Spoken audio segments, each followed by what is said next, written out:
Hi everybody, welcome back. We're on video 5, leveling up as an educator. In this video, I'm going to give you some of my key advice on becoming an educator, things to think about, and share with you just a little bit about my journey as a traveling independent educator. Hello everybody and welcome to Elevate Your Life and Business with me, Gina Bianca, Global Salon Business Expert for Joico.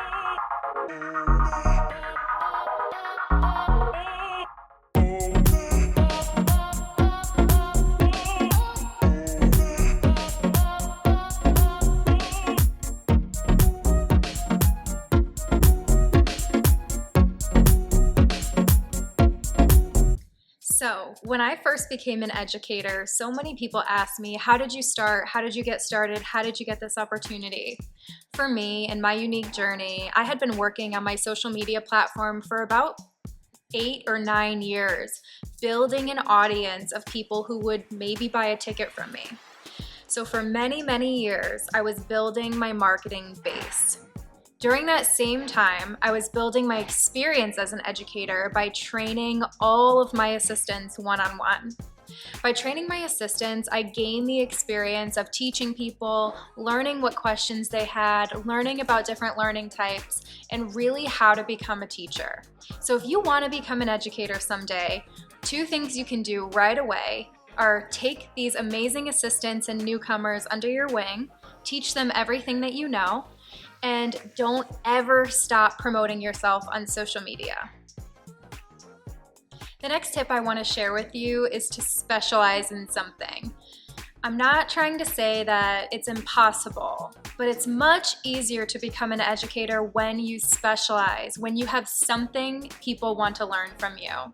For me, I had so many things I wanted to teach, but it often was very complicated and not simple enough to teach many, many, many different things at once. What is the one thing you're amazing at? Could it be giving a great guest experience? Could it be managing a salon? Could it be systemizing a salon? Could it be balayage? Could it be foiling? Could it be haircutting? What is the one thing that people want to learn from you? Do people ever ask you, hey, can you share with me how you do this? If you've heard that more than 3 times, you're onto something. So, you've specialized in something, you've built an amazing audience, you have some experience teaching, and now you want to teach your first class. The first thing that you're going to do is you're going to build your curriculum. Your curriculum is what you're going to teach. My best advice to you is to create a class outline. When people walk in, what happens? When people have lunch, where is the lunch from? Do they have lunch? Do they get a swag bag? Do they get a goodie bag? What is the demo like? What is the hands-on like? What does your class entail? Writing all of this down in a plan is the perfect way to start a workbook, a class, everything you need to get started, simply by writing it all down. This is the same with any business, you guys. You have to sit down and write it all out. I know that we all want to just jump in and start teaching, and you can totally do that. But my best advice for educators is to go in and plan it all out. When everything is planned and organized, you're going to have way more confidence when you step on that stage. Now let's get into a little bit more about how to have more confidence on stage and how to really shine and let all of your gifts come through when you're teaching. A lot of people ask me how to be confident while they're teaching. There's a few ways that I always think about. The first thing is, how is your state? Are you tired? Have you eaten? Are you hydrated? I know this sounds generic, but everything you do in your life starts with your state. What puts you in the best mood, the best positive state? What is it that's going to put you in peak performance? Before you get on stage, make sure you're in peak performance. And if one person gets something, then you've done your job as an educator. One of the biggest challenges I had when I was starting out is that a lot of my students were all different ages. So I would have a beauty school student right here, and then a seasoned stylist of 30 years right here.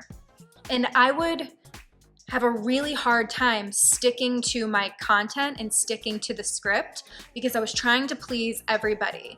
This is where having a plan and having a curriculum is critical. It is such a major key. When you have everything planned out, you're confident, it doesn't matter who is in the audience. Stick to your script. The new stylist is smarter than you think. The existing seasoned stylist wants to be inspired. You're doing everybody a disservice if you go off your script and try to change for everybody else. Finally, my last piece of advice for you about becoming an educator. You are never too good to gather feedback and take criticism. Listen, if somebody is honest and caring enough to give you honest feedback, and I'm not talking about haters, I'm talking about somebody who may have paid for your class or paid for a ticket, and they say, hey, the class description said this, I thought I was getting this, but what I really got was this. That feedback is $1 million feedback. That's amazing feedback. What does that tell you? I have to work on my class description, I have to tighten up my curriculum, and I have to make sure that I'm staying on course. It is so easy when you get in front of a room of 50 people to want to change the entire thing to suit everybody's needs. When I was starting out as an educator, I did this all the time, and I would always try to just add as much value as I can to make sure that my feedback was no matter what great, but I knew that sometimes I would go off course because I was trying to please everybody. A lot of the feedback I got was, you answer too many questions in class. For a musical learner, somebody who needs rhythm in the class, somebody who needs the class to kind of go with the flow, this is a nightmare for them. But I wouldn't have this information if I just shoved away that feedback and was like, whatever, they're a hater, or if I was too good for that feedback. You are never, ever, ever too good for feedback. And once you stop listening, you've lost it. Okay, so always ask for feedback. Give them a feedback form. Ask people at the end of class, how was it? What was your favorite part? You know, did you like the gift bags? Ask them meaningful questions. You should ask people, did the quality of my education match the ticket price? That question is scary to ask, because what if they disagree? If they say no, what does that tell you? You have some work to do, but if you're gonna be a successful educator, this is just one speed bump that you're gonna hit. And if you can overcome this, what else can you overcome? Basically, you're never too good for feedback. Never stop asking your customers what you can do better. And trust me, you guys, if you listen to it, if you adapt your business and you evolve as an educator, there's no telling where you can go. All right, everybody, that is video 5, some of my key advice for aspiring and current educators. If you're looking to take your career to the next level and you have the heart of a teacher, being an educator is one of the most amazing parts of your journey. I will see you next time in video number 6, Everybody is an Influencer, where I'm going to share with you how to take everything you've learned on your journey and to share it with everybody else. I'm so excited for you to see it. I'll see you next time, and I hope you have a great day.